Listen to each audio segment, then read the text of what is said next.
It's a new year and a new world. Welcome back to Novara Live. I'm Michael Walker. I'm joined by Aaron Bastani. We will be discussing all night Venezuela, of course. Aaron, welcome back. Michael, my pleasure. I'm rather unwell. If I sneeze live on air, my apologies. How was your New Year's? Pleasant enough. I'm getting old. I had tickets to like a day party, but then my partner was sick, so we stayed in. Watched TV, watched David Attenborough's documentary about London, which was fantastic. You're too young to be calling New Year's Eve pleasant. I know I am. You have to be over 40 to do that. How was yours? Pleasant. Pleasant, yeah, but you are over 40, so that's allowed. I'm not going to do coming up tonight. You know what's coming up. As ever, if you'd like to support our work, you can sign up at novaramedia.com/support and make sure to let us know your comments in the YouTube chat. Nicolás Maduro, the kidnapped and now deposed president of Venezuela, has today been ferried around New York in dramatic fashion to face trumped-up charges by the world's most powerful rogue state. Early this morning, Maduro and his wife, Celia Flores, were transported by helicopter from a detention center in Brooklyn to a helipad in Manhattan. Escorted by armed officers, the two were then taken to armored vehicles in shackles and prison uniforms. From there, the Venezuelan first couple were driven through New York in an armored convoy to a federal courthouse where they faced drug and weapons charges brought against them by the US government. This is, a lot of spectacle for what was in the end a very short hearing, with Maduro and Flores pleading not guilty to all the charges. Entering his pleas with the aid of a translator, Maduro said, quote, "I am not guilty. I am a decent man. I am still the president of my country. I was kidnapped." The charges the couple now face are listed in an indictment filed under seal by the US President Donald Trump's Justice Department just before Christmas, but made public on Sunday once Maduro was in US custody. Maduro and his wife are facing these charges. So, narco-terrorism conspiracy involving allegations of financing several criminal organizations, including drug cartels now designated as terrorist groups by the US, cocaine importation and conspiracy, possession of machine guns and destructive devices, and conspiracy to possess machine guns and destructive devices. It's very strange to be charging a president for having access to guns and destructive devices. You should have control of the army as a president. Trump has access to a nuclear button. So the idea the Americans are kidnapping presidents because they might have guns seems very bizarre. Of course, it goes without saying, the legal choreography here is little more than a farce. The narco-terrorism stuff, also complete nonsense. We'll be discussing that throughout tonight's show. Before that, though, let's start by taking a step back and reminding ourselves of the extraordinary events of the past weekend.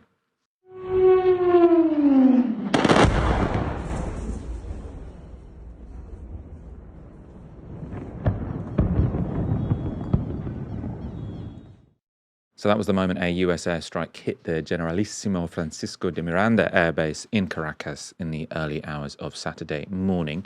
It was just one of a series of pre-dawn strikes that hit the Venezuelan capital on Saturday as low-flying US aircraft swept through the capital, leaving a trail of explosions and fires in their wake.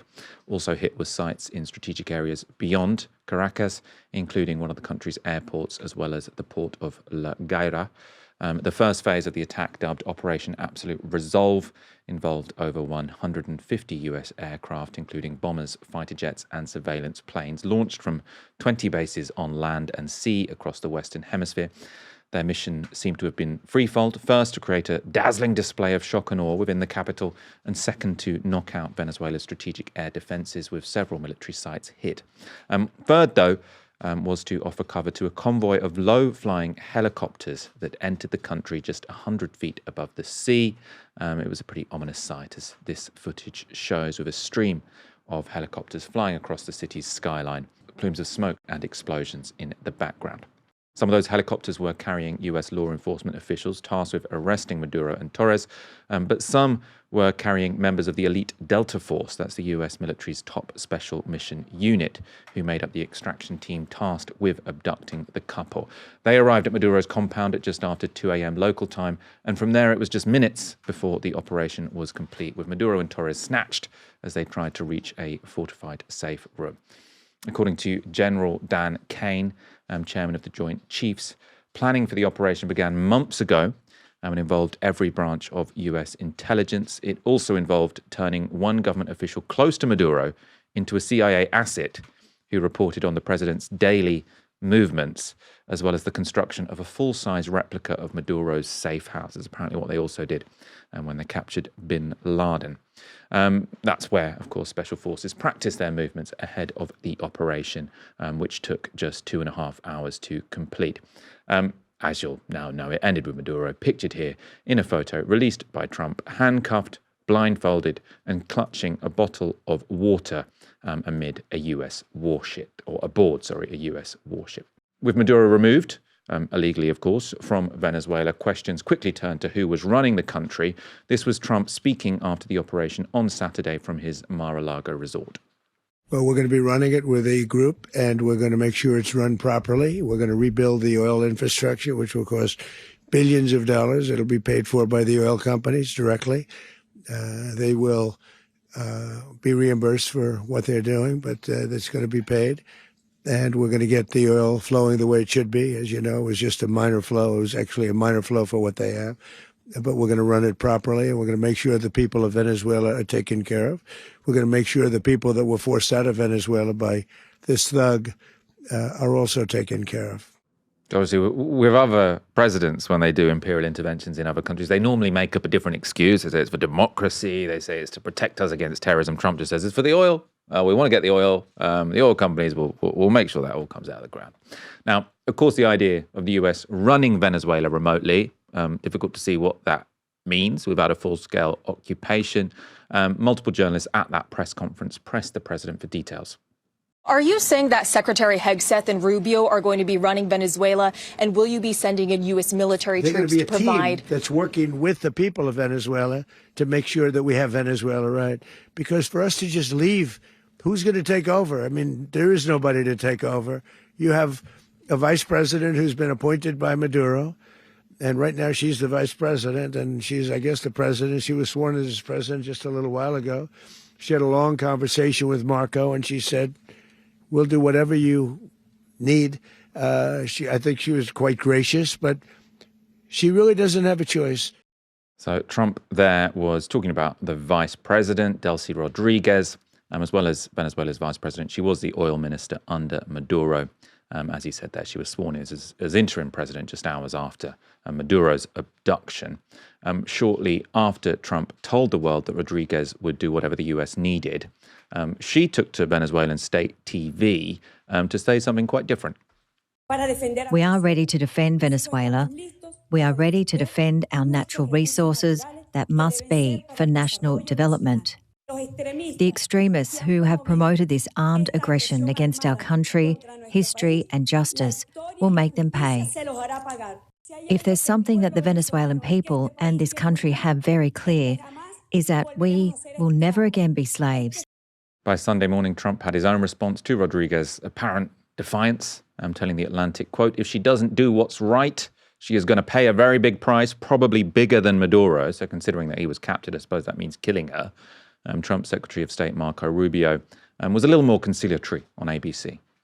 We're not going to judge moving forward based simply on what's said in press conferences. We want to see action here at the end of the day. Rhetoric is one thing. You see rhetoric for a lot of different reasons. There's a lot of different reasons why people go on TV and say certain things in these countries, especially 15 hours or 12 hours after the person who used to be in charge of the regime is now in handcuffs and on his way to New York. So just a few hours later, Rodriguez had changed her tune, posting this on Instagram. So she said this, we invite the US government to collaborate with us on an agenda of cooperation oriented towards shared development within the framework of international law to strengthen lasting community coexistence. Very legalese statement there.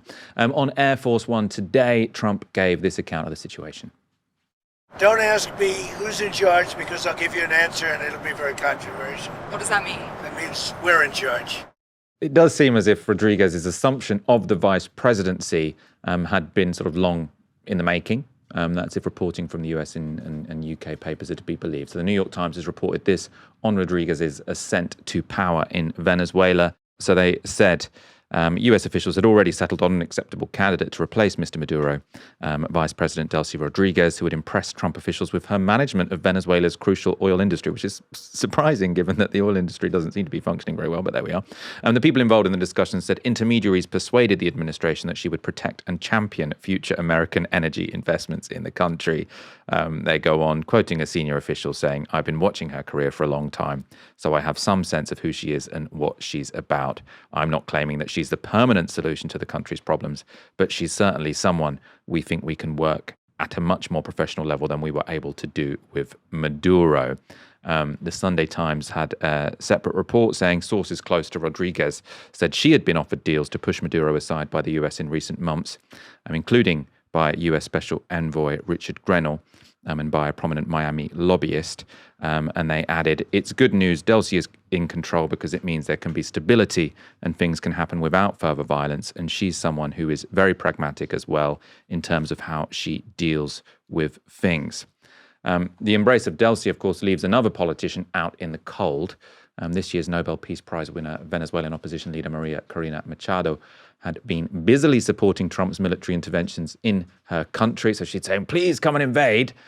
Trump, though, didn't appear to have much time for her at his Saturday press conference. I think it would be very tough for her to be the leader. She doesn't have the support within or the respect within the country. She's a very nice woman, but she doesn't have the respect. I mean, that must have really pissed her off, right? She doesn't seem like a very nice person, but her candidate did win the election in 2024. So when he says she doesn't have enough support within the country, what he really means, I think, is she doesn't have enough support within the army and the police. So that if you sort of were to suggest that she should take charge, social order would be in danger of breaking down. You could have an insurgency on your hand. Now, the Washington Post has an interesting story about why Trump might have rebuffed Machado, reporting this. Two people close to the White House said the president's lack of interest in boosting Machado, despite her recent efforts to flatter Trump, stemmed from her decision to accept the Nobel Peace Prize, an award the president has openly coveted. Although Machado ultimately said she was dedicating the award to Trump, her acceptance of the prize was an ultimate sin, said one of the people. If she had turned it down and said, "I can't accept it because it's Donald Trump's," she'd be the president of Venezuela today, this person said. I'm not sure how convincing I find that, because if they had tried to put Machado in, you would have had the problem of what side is the army and the police going to take. On the topic of Trump's stability and sort of how he is making decisions, the NYT also had an interesting tidbit. They say, Mr. Maduro in late December rejected an ultimatum from President Trump to leave office and go into gilded exile in Turkey. That's according to several Americans and Venezuelans involved in transition talks.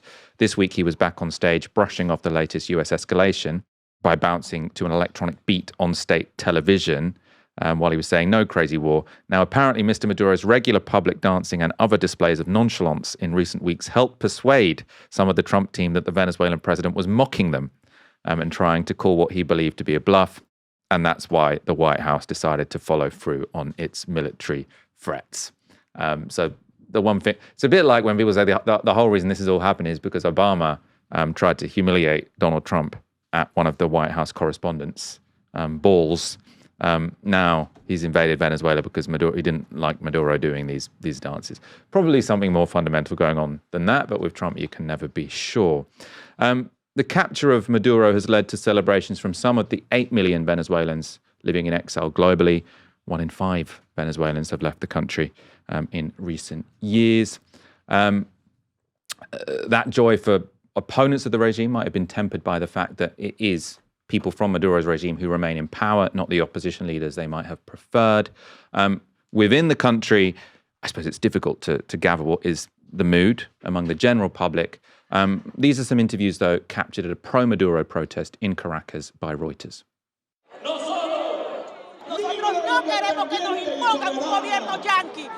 We don't want them to impose a Yankee government on us. We are free and sovereign. We are a people with guarantees in the Bolivarian Constitution. We are a free people, free and sovereign. Donald Trump is not going to take our oil. Rubio is not going to govern us. We have a president and a vice president who will assume for now, but our president is Nicolás Maduro.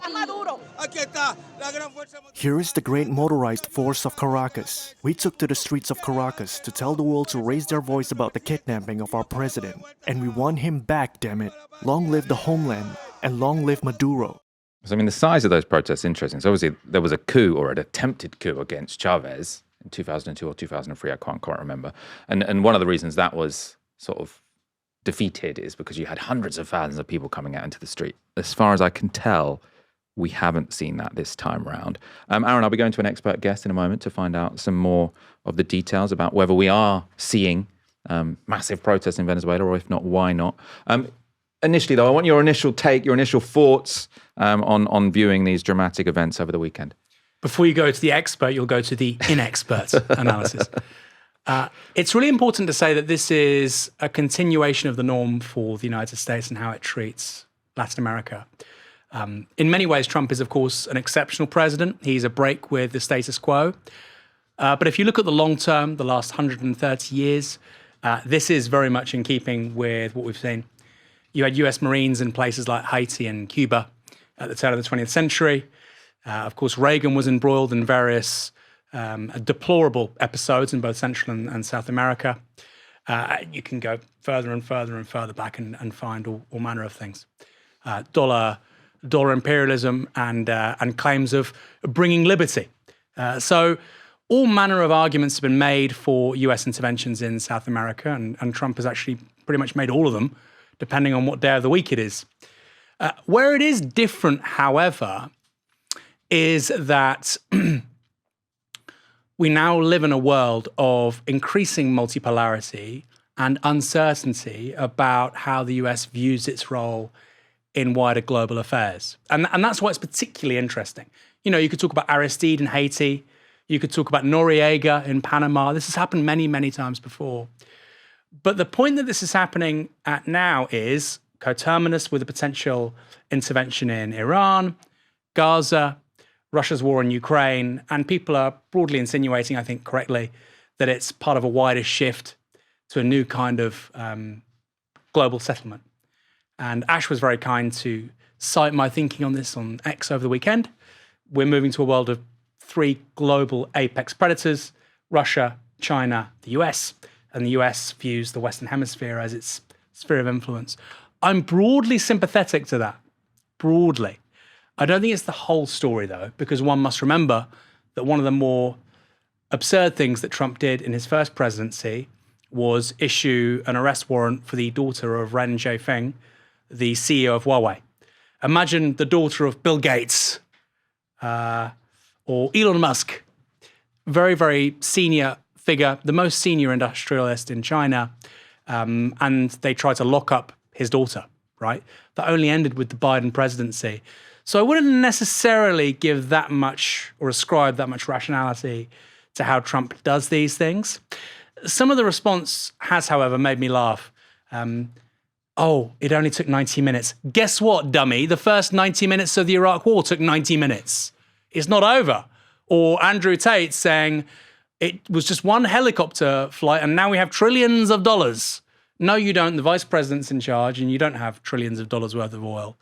So in some ways, actually, you know, I said that the broader global context is really interesting. I also think the response to all of this from Trump's supporters is really interesting. It's so different to the kind of the exhortations of exporting liberty we saw at the start of the 21st century. So yeah, Trump says wild, stupid things, I get it.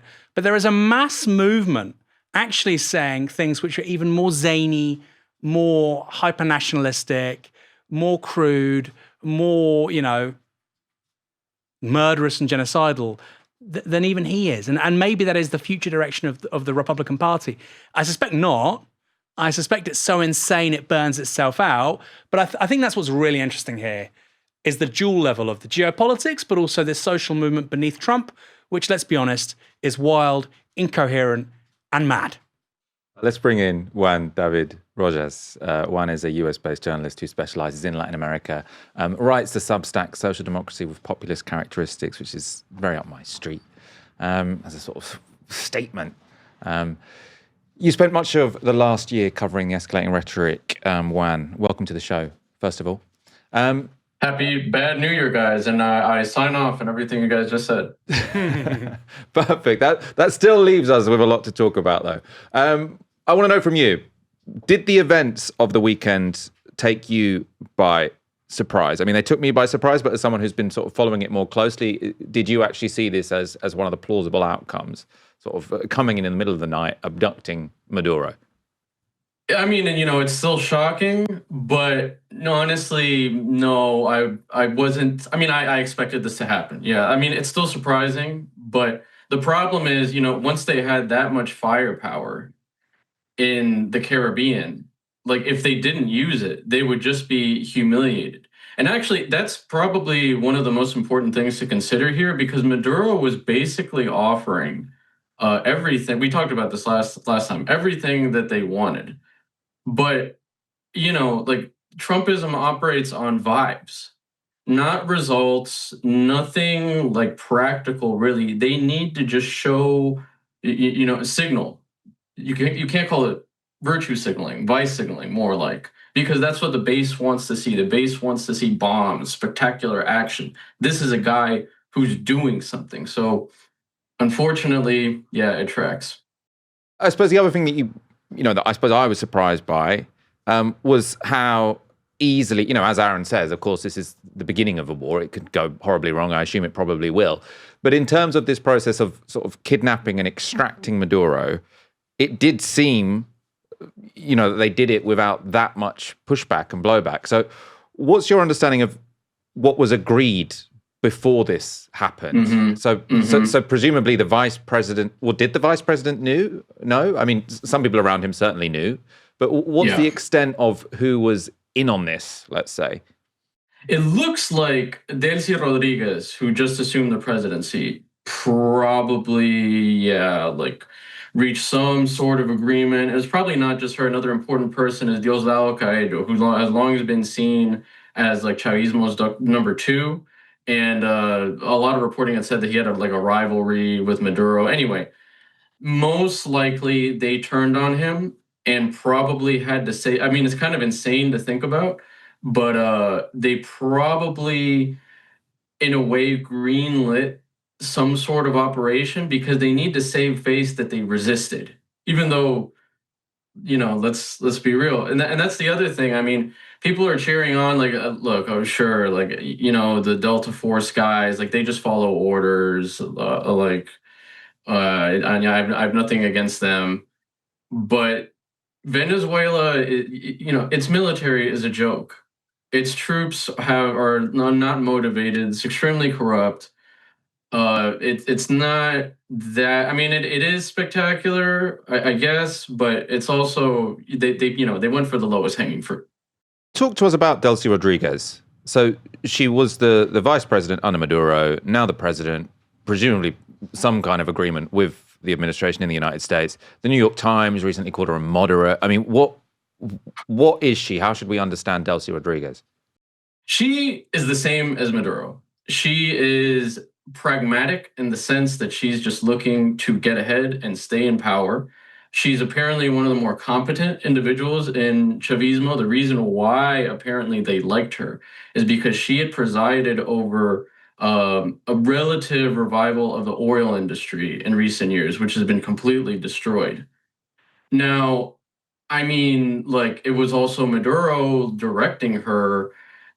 And I mean, yeah, like I said, these are all cynical actors. Their bottom line is to just stay in power. She had a meteoric rise. She started out as Maduro's communications official, and then rose all the way to becoming vice president, and her brother also to running the oil industry.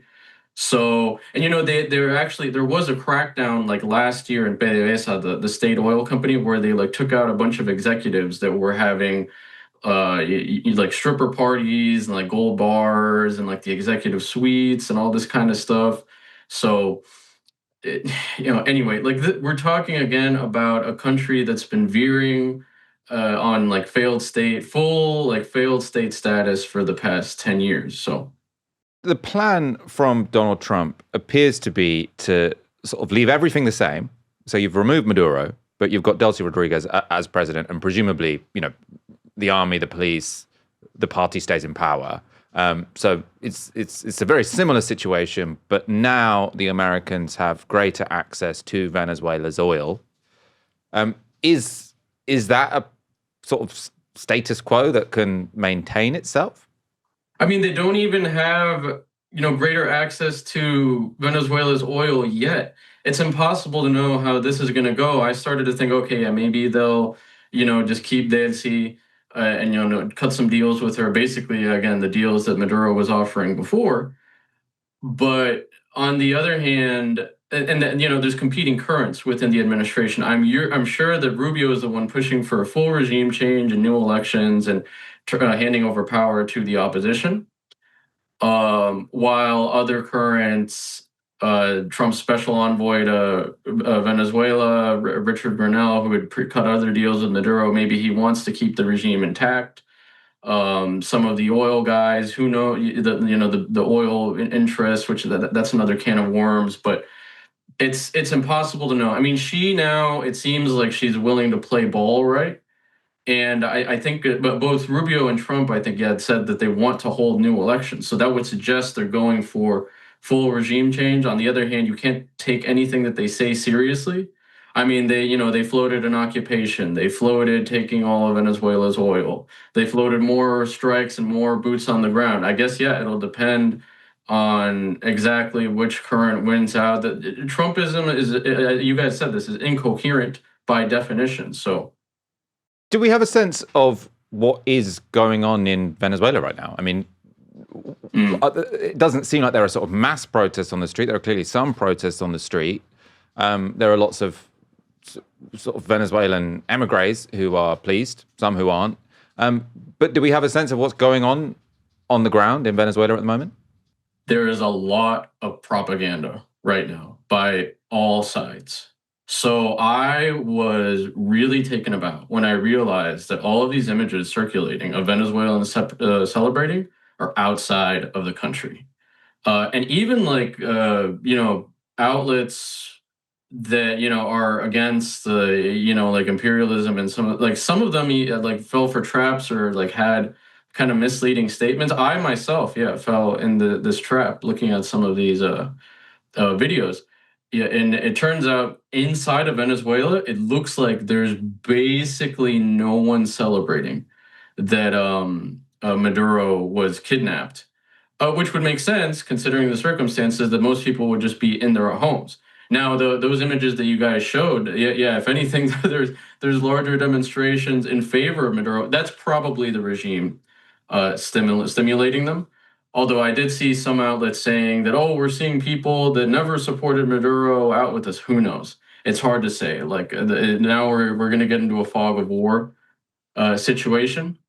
But most likely, the demonstrations are just being, put on by the regime itself to show that it still has support, which it does. It's not a majority. I mean, if we just look at the results from the election in 2024, from the precinct level tallies collected by the opposition, they won, the opposition won around 70% of the vote. And we can talk about we go into more detail on that. I'd love to actually, but the opposition, the election was stolen. The opposition, by all accounts, has massive popular support. That said, it's still around 20-odd, 30% voted for Maduro, and he, as we've seen with him dancing, he's capable of putting on these shows and all of that. So, I mean, how much are other Latin American leaders going to be worried about what could happen to them? I mean, obviously this is ideological, so if you're a right-wing Latin American leader, you're not going to be remotely worried. Trump will pardon you, even if you've been convicted of drug trafficking, if you're on the right. But Cuba obviously will be worried that they might be next. Trump has said very threatening things about Petro in Colombia. How far will the Donroe Doctrine, as he's called it, or I think actually he called it the Donroe Document because he doesn't know what he's talking about, but his new version of the Monroe Doctrine, where could that go next? You would think, the countries most at risk, Mexico, possibly Cuba, Colombia. Cuba, I mean, there's basically no drug trafficking in Cuba. Cuba actually cooperates, not a lot of people know this, cooperates with the U.S. Coast Guard to interdict drug runners in its waters, which is crazy when you think about it. It's a one-party state. One-party states, deeply authoritarian regimes, with the exception of Venezuela, tend to be like low crime because they can just throw everyone in jail. Just look at China or El Salvador. But alternatively, Mexico and Colombia, the drug pretext is obviously more credible. Whether that would happen, that would be even crazier and even more disastrous. I mean, I'm not going to say it's not going to happen. I don't really know. A lot of the base and people in the administration have been salivating for this for a long time. I mean, yeah, the reality is that the precedent that they've set up is that any leader can be kidnapped, killed, any country bombed for any reason whatsoever. So Mexico, Colombia, probably Lula and Petro stand to benefit from Trump's belligerence in upcoming elections this year.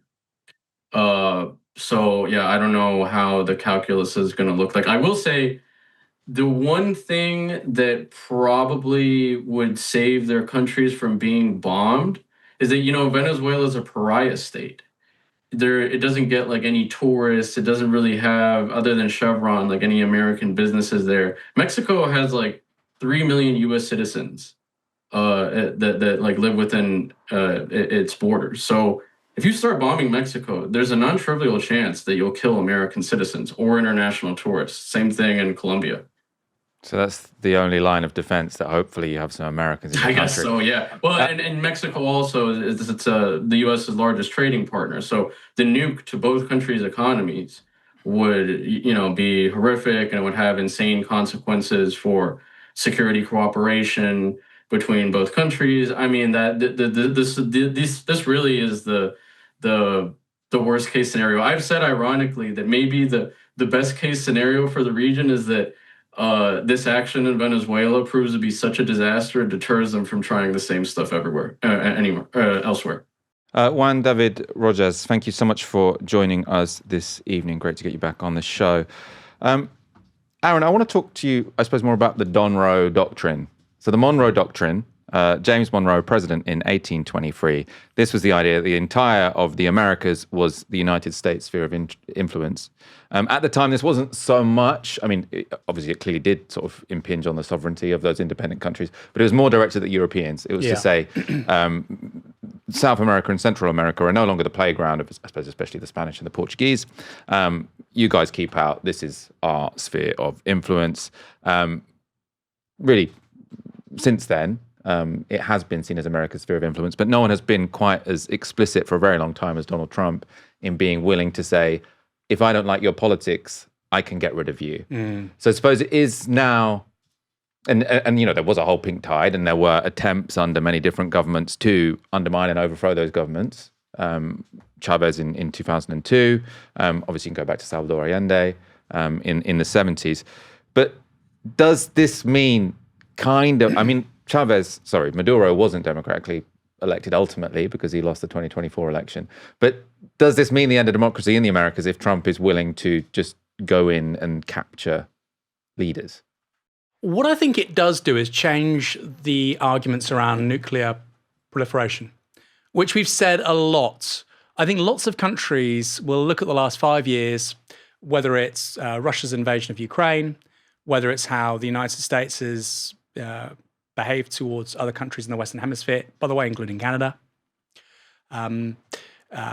Whether it's maybe even Taiwan, although I don't think Taiwan would ever pursue nuclear weapons, looking at China.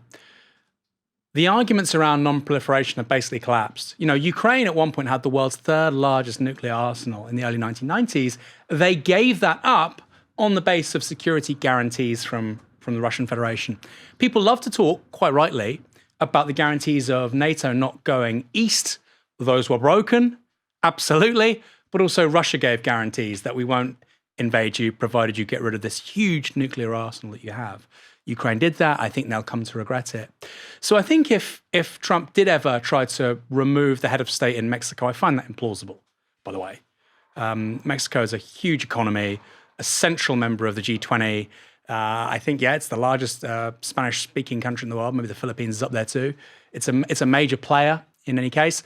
I would find that very, very unlikely. If he did, I think that it would basically make the argument for a country like Mexico, Brazil, to acquire nuclear weapons in the future. And I think there'll be many other mid-ranking powers thinking the same thing. Not all in relation to the US. Japan, contra China. South Korea, potentially contra China. I don't think so, but that's the kind of ballpark we're now thinking in. Indonesia, this hugely powerful, the world's most populous Muslim country, doesn't have nukes.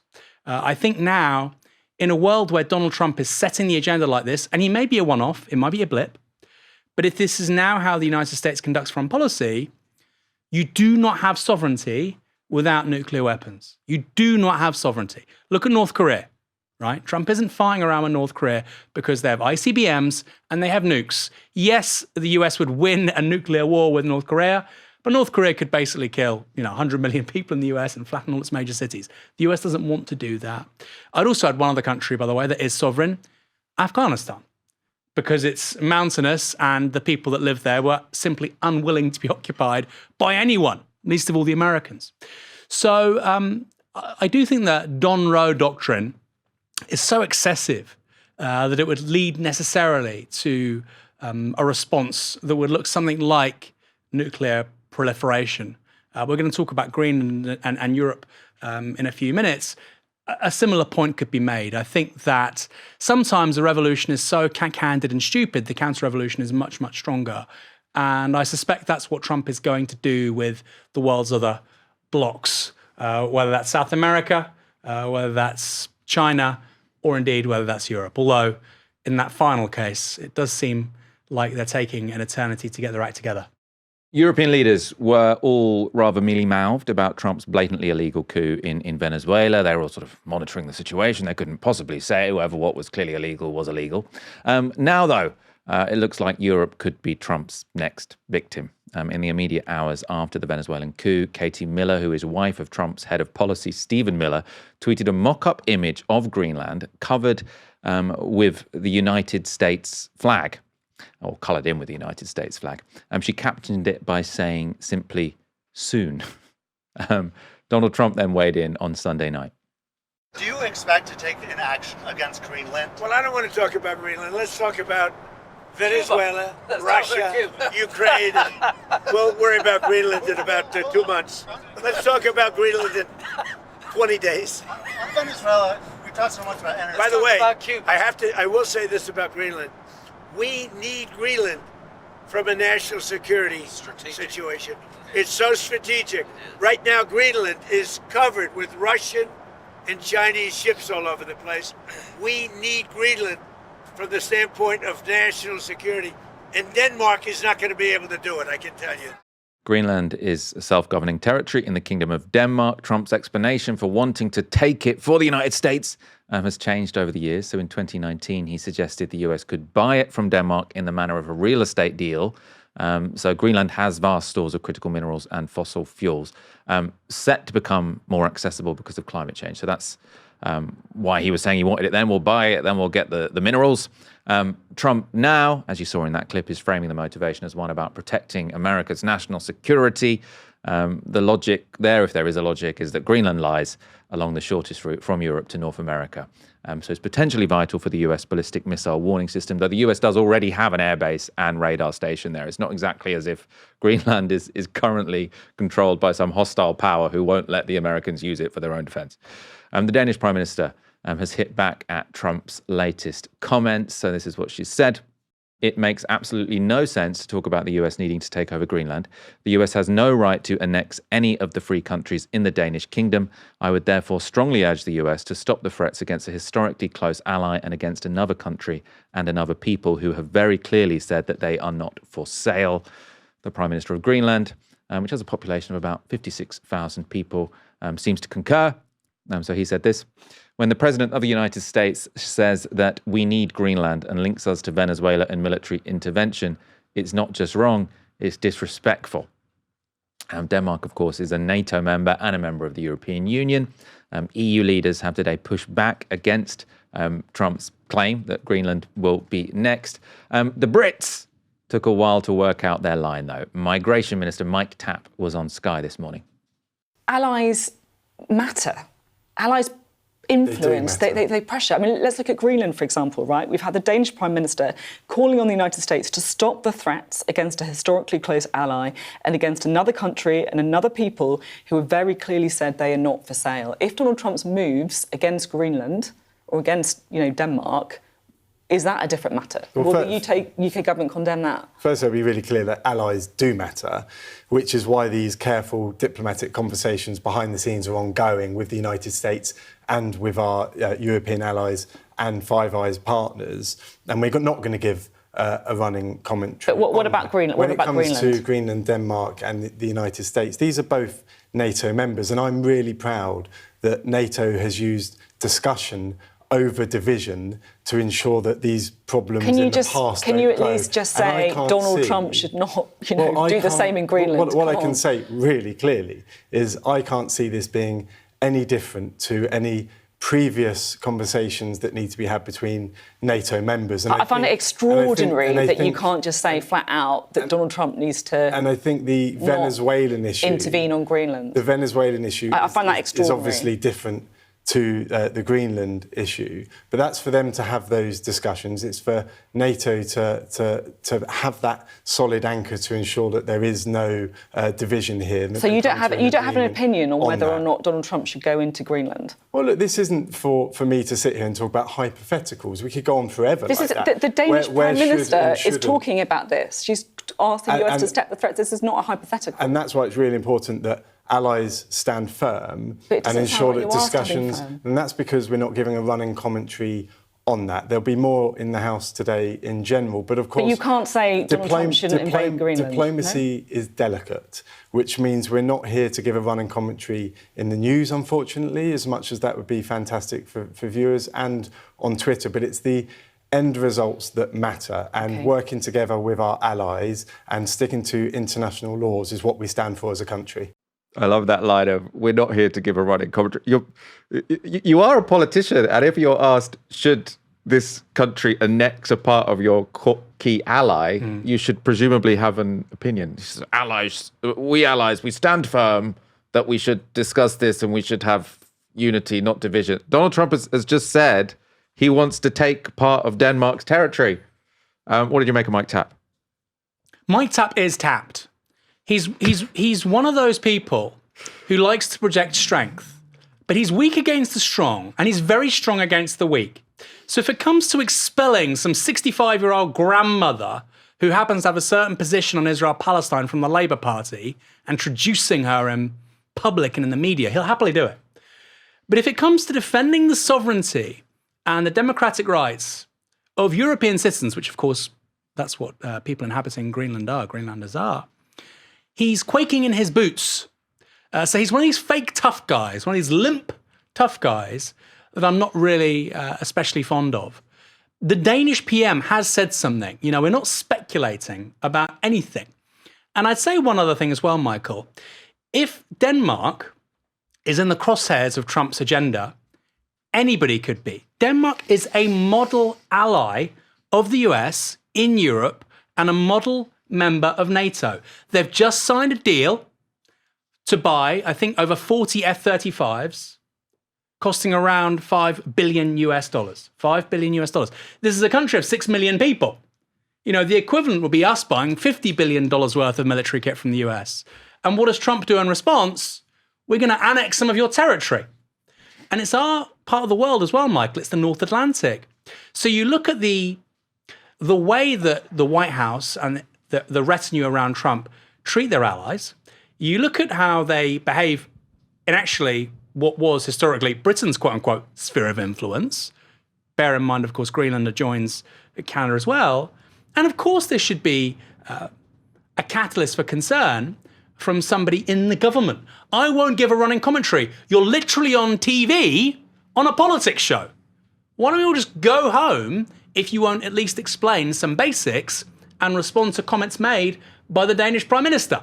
So this man, to me, completely sums up everything that has broken our political class in this country. He's a vice chair of Labour Friends of Israel. He won't criticise the United States. He's the kind of politician who stands up for everybody and everything, unless it's the people who damn elected him to Parliament.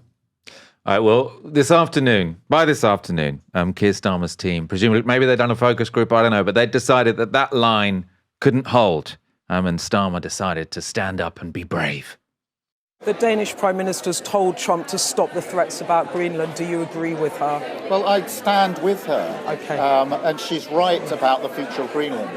I stand with her. Now, whenever he says that kind of line, it just reminds me of when Iran sent those retaliatory strikes towards Israel, and then Keir Starmer did the press conference where he says, "We stand with her," about Israel, the country. But I suppose at least this was a physical woman, not a country that he refers to as a woman.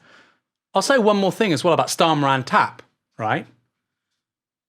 They didn't stand up for 3 ex-service personnel who were killed in Palestine. They were murdered by the IDF. They wouldn't stand up for them. Why on earth do you think they're going to stand up for Greenlanders? And imagine being a Danish politician or just a member of the Danish public. We stand with Denmark. You'd be shitting yourself. Guys, if this is who's got our back, it's over, right? We're cooked.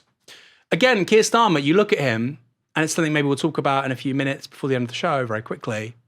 Britain is the least sovereign great or middle power. It's the least sovereign. We have less sovereignty than maybe South Korea, right? We certainly have less sovereignty than France. We're a vassal state of the US. We don't even have our own nukes. Somebody said, "Oh, is Aaron saying that Britain has sovereignty because it has its own nukes?" Hey, guess what? We don't even have our own nukes. Our security services use Amazon Web Services to do basic business. Our payment systems are all American owned. This country is not a sovereign independent country. It's less sovereign than those other places I just mentioned. And Keir Starmer is the kind of prime minister saying the kind of things that leads a country that looks like that. So of course 2 + 2 = 4. He's limp, useless, no backbone, nothing to him, no ideas. But in many ways, that's a reflection of where Britain finds itself after, frankly, a terrible 40 years. Yeah, I suppose, you're moving it beyond Keir Starmer because you're talking about sort of the last 40 years. But this is where, I suppose, Europe in general is in a bind. You spoke at the beginning of the show about how this really cements the idea of a world with 3 apex predators. You've got the United States with their sphere of influence, which is the Americas. You've got China with their sphere of influence, which is presumably Asia. And then Russia, which is, I suppose, Central Asia, and Europe. So what does Europe do? Oh, and I suppose also the Americans, well, because Greenland is in North America geographically, isn't it, I suppose? Mm. But what does Europe do to get some strategic autonomy if it's at risk of being eaten up by the apex predators? The first thing it should do? The Great Firewall of Europe. And I say this ironically on YouTube, the big mistake of Europeans was to not copy what the Chinese did with regards to the firewall. Europe could probably have half a dozen $500 billion plus companies just by virtue of not being dependent on Amazon and Google and Meta. That would be my first jumping off point. I saw one of these far right loony weirdo nutters, a British one, talking about how it just take 1,000 Englishmen to conquer India. Bruv, look how much steel this country produces, right? I think we're 35th, 36th in the world. We're one place above Slovakia. And I think India produces about 40 times more steel than we do. And that's the reality of modern statescraft and modern warfare. Microprocessors, food security, energy security, steel, manpower, right? And Europeans haven't really thought like that. We, unlike the Chinese, we genuinely believed that history was over. There's a great quote, again by the CEO of Huawei, Ren Zhaofeng, and he says, if a country, I can't remember, doesn't have its own data switches, it's like not having an army, right? He was developing Huawei. Huawei is one of several companies in the world that can develop 5G. Frankly, and this is in the opinion of a BT engineer, it's far better than Vodafone than Nokia and Ericsson, if only Vodafone did it. It was technologically outstanding.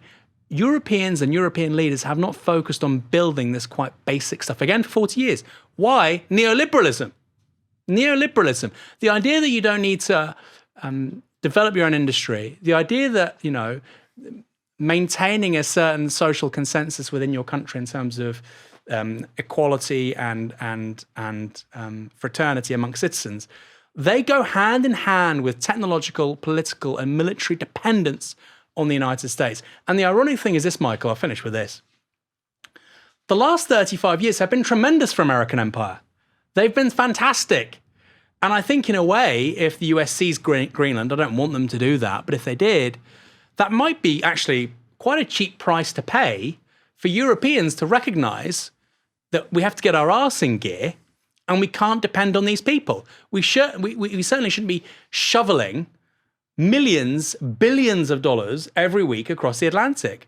Every day. I say this all the time. You're paying with Visa. You're paying with Apple Pay. You're using Stripe as a payment system. You're using Meta products.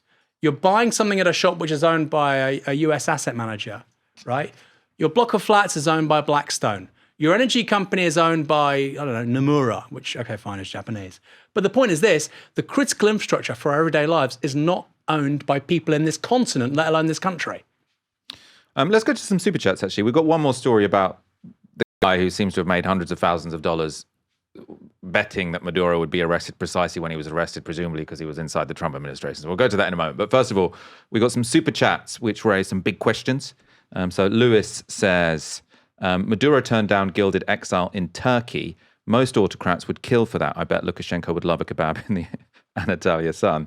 I mean, there's a joke there. I suppose the big point might be suggesting, should Maduro be called an autocrat? Maybe he's actually, maybe the reason he didn't do this is because he really cares about the Bolivarian revolution, which is possible.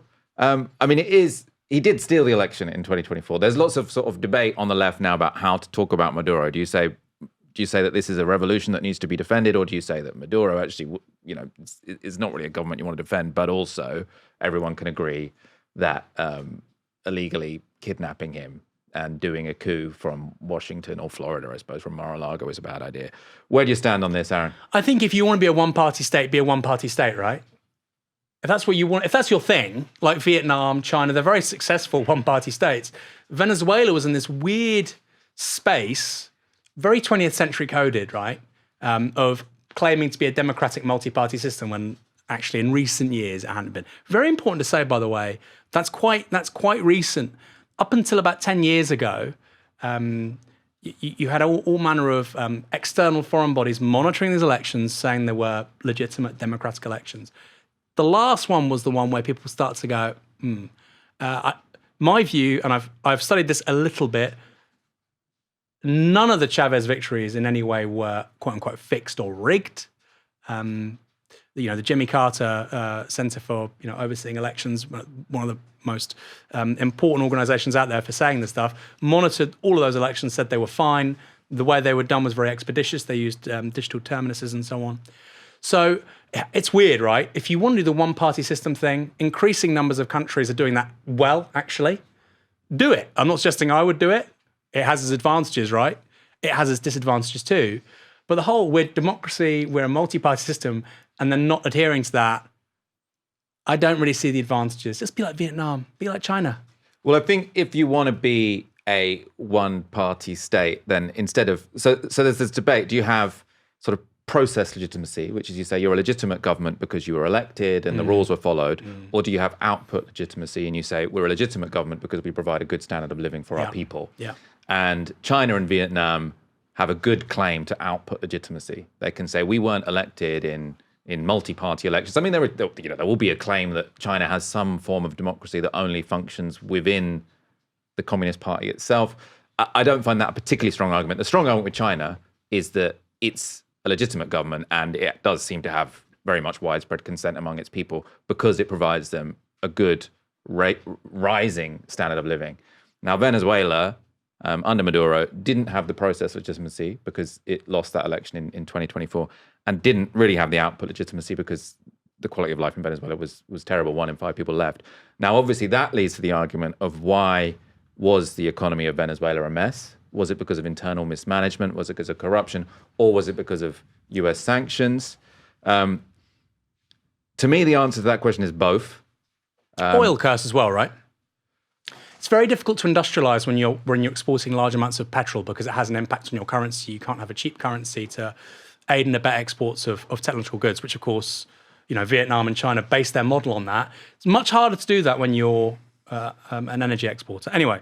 But that was, I suppose, the critique of Chavez. So Chavez was always democratically elected. things were going quite well when he was leader, but the critique of him in retrospect, which, I mean, some people did notice at the time, is that his whole project was based on you distribute the rents of oil exports to the people, which is a good thing to do with oil rents. But he didn't invest so much in actually upgrading the oil companies so that it was good at getting the oil out of the ground. And then also, when global oil prices fell, the government ended up being broke, had to print some money. You got some inflation, some hyperinflation. But then obviously this was made much worse by the sanctions. So for me, it's both. I don't know where you stand on it, which one you put more emphasis on. Yeah, I think it is. I think it is both. But I'd also add, it's not a one-party state, right? A one-party state, if it's done well, is a hugely impressive thing. There's a great quote by Eric X. Lee about China. In China, we don't change the parties, but we change the policies. In America, you change the parties, but you don't change the policies. You know, you can have very effective forms of one-party governance, and that wasn't the nature of the Bolivarian Revolution, right? Actually, even Cuba, right? Even Cuba, different to Venezuela, they clearly have a much more adroit security services and internal security. By the way, what one country out of all of this whole debacle, what one country all of a sudden looks really impressive? It's Cuba, because they managed to avoid something exactly like this for decades, which is really an extraordinary accomplishment. So Venezuela has, you know, we can just ascribe a bunch of reasons to it. I'd also say one more thing though, Michael, in terms of legitimacy. Vietnam and China, yes, there is the output legitimacy, but also the Communist Party in both countries was the leading faction, or in the case of Vietnam, just the leader, in a war of resistance against the US, but also France, actually, in the case of Vietnam. So I think that also gives you a ton of legitimacy and deep wells of consent with the public, which, you know, I don't know Venezuela as, you know, I don't read as much about Venezuela as I do about those countries, but I doubt it's the same, right? If you're Vietnam and you fight off global empire after global empire over decades, and you do it successfully and you rebuild the country, there is going to be a lot of consent for that regime type, which there is in Vietnam from what I can see, which is quite hard to replicate if you don't have that genesis. Well, I mean, Chavez did a lot of that, right? So he did a lot of sort of... You can't compare it to the Vietnam War, can you? You can't, but I mean, I suppose he did a lot of saying, I'm the resistance against the American empire. They did try to get rid of him. They did try to get rid of me. But I suppose what's impressive about what China did is that Deng Xiaoping comes into power at the end of the 70s and says, you know what, actually, for this party to continue to have legitimacy, we can't keep saying, you know, we're the ideological liberators of the working class and we oppose imperialism. We have to actually give people massively rising standards of living. Yeah, and Eric, that's what they did. yeah. And that's what Chavez only managed to do while oil prices were high. And as soon as oil prices fell, the whole project kind of collapsed, is my impression. Yeah, that's, I mean, again, go back to what Eric X. Lee says, right? In China, you can't change the party, you can change the policies. If you want to know what country made the biggest volte-face in the 20th century with regards to its economic model, it's China with a one-party state, right? Far, far greater shift than any democratic country, which is really extraordinary. Again, for people who believe in multi-party democratic systems, that's a real challenge. Okay, what one system, what one government, one regime in the last 100 years was able to turn on a sixpence and change its model in a really effective way? It was a one-party state. So, yeah, Deng Xiaoping, but also Xi Jinping as well, changing various priorities. And I'm not uncritical of any of these people. I'm not uncritical of anybody. But being able to change the priorities of the country as you see fit, it is a critical part of a revolution. So far, that's not happened in Venezuela. Who knows, Michael? Maybe it's all a bit too early to say. Maybe the Bolivarian Revolution will last another 100 years, and this is just a blip on the highway to communism. Polymarket is the new website that lets gamblers make big bucks betting on elections and other political outcomes. So, for example, on the website, there's currently $500 million wagered on who will be the 2028 Democratic nominee. Gavin Newsom, the most likely, according to Polymarket. And there's $4 million wagered on whether China will invade Taiwan this year. I think Polymarket gives it a 15% chance. The website sells itself as a way of allowing the wisdom of crowds to help forecast the future, but it's also a gift to people with insider knowledge who want to make a quick buck. Joe Pompliano hosts a sports and betting podcast. He tweeted this on Saturday. So he said a newly created Polymarket account invested over $30,000 yesterday on Maduro's exit. The US then took Maduro into custody overnight, and the trader profited £400,000 in less than 24 hours. Insider trading is not only allowed on prediction markets, it's encouraged. So Polymarket doesn't require you to use a real identity when you make a bet. And this is just, so a new account comes up, puts all this money on Maduro going, makes all this money. So obviously loads and loads of speculation that this is an insider trader with close knowledge of what's going on in the White House. So people have speculated maybe it's Barron Trump, his son. I'm not sure what the basis of that is. Lots of people suggesting maybe someone in the Pentagon, which seems very plausible. This is also not the first time high-profile insider trading appears to have gone on the platform. So in December, a Google insider made $1 million by correctly predicting what Google would later reveal to be the most widely used search terms on its platform. Again, sort of an account which is created suspiciously, makes loads and loads of bets, which turn out to be true, presumably because they knew. It's also not the first time the Trump administration has been accused of facilitating insider trading. So in May last year, ProPublica revealed that more than a dozen US officials sold stocks before Trump's tariffs sent the markets plunging. Many of those went on to buy those stocks back after the tariffs-induced crash. So once they recovered, you buy them back, you make thousands because you sold them high, then it crashes, then you buy them back when they're low after the crash. You buy the dip. It's very easy to buy the dip if you know exactly what trade policy is going to be over the next 24 hours. The officials as well, this wasn't just minor people, included the transport secretary who sold off shares in almost 3 dozen companies 2 days before a wave of tariffs were announced. I'm sure he denies that any insider trading took place. Aaron, I'm sure the reason that Maduro was taken out wasn't so this one person could make $400,000, but it's still a kind of grim sign of how seriously the people in the White House take their job, which is like, ooh, I found out they're going to take out Maduro tomorrow. Let's put a bet on Polymarket.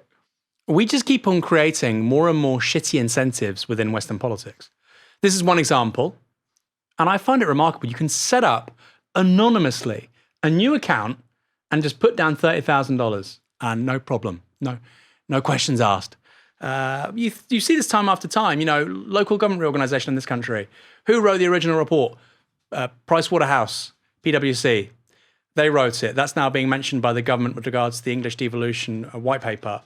Who's going to get all the money from that devolution and streamlining services and integrating services and, merging IT and finance and all the back office functions? PwC. So we have this bizarre moment in Western politics where we can't run anything. We can't build anything. Rentier is just a running riot across the economy. And the kind of standout businesses that kind of embody the age we live in are OnlyFans, Polymarket, and big tech, right? Which is basically about capturing the attention spans of kids and making them feel like shit.